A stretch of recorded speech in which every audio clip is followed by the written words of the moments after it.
Hello, my name is Veronica Bido, and I am a Gardner Fellow for 2019 to 2020. The title of my project is The Perils of a Narrow Scope in the Fight Against Gender-Based and Sexual Violence.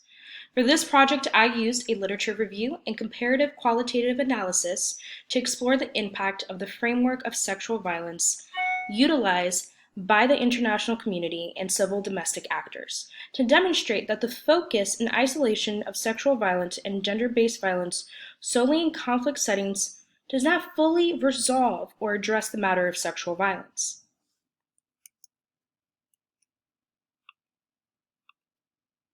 The current framework isolates conflict-related and gender-based violence and domestic sexual violence.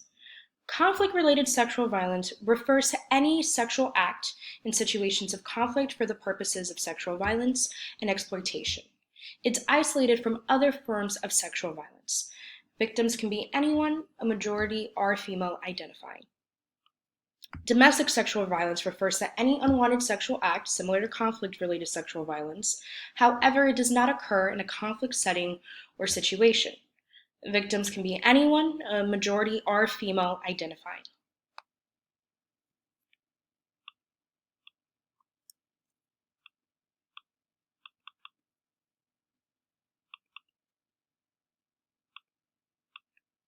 To understand the narrow framework, we need to delve into the historical background from how sexual violence was transformed into a security issue by international actors.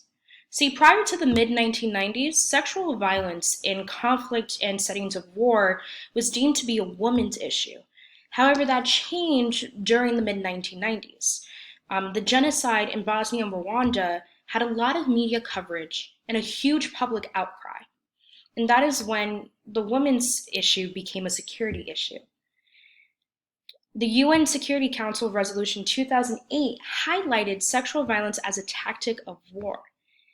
And that's how this narrow framework came to be. And a lot of activists and a lot of social justice activists regarding sexual violence were happy because it brought attention, it brought resources, more was being done.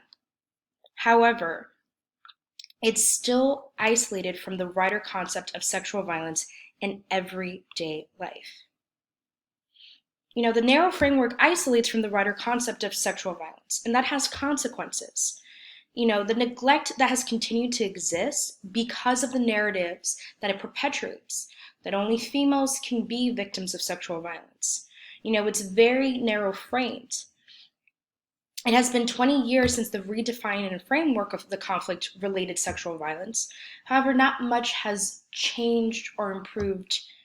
Mexico statistically has high rates of sexual violence and alarmingly high rates of femicide, but they are not at war or in conflict, according to a UN report in 2007.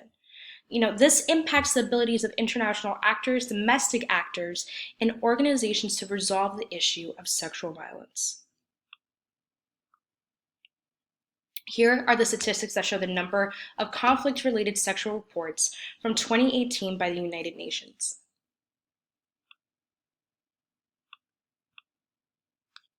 And that's why for my policy recommendation, I urge that a broader framework be used. Although it will require more in-depth analysis and data gathering to address sexual violence in conflict settings and in general, it can help prevent and stop sexual violence. It can include all victims, such as men, members of the LGBTQ community. And this broad model can be then tailored to specific region and populations communities. And there will be no more isolation. There has to be a transformation of societal and cultural values to have a real impact.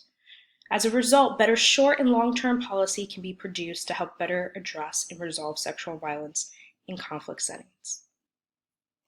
Thank you.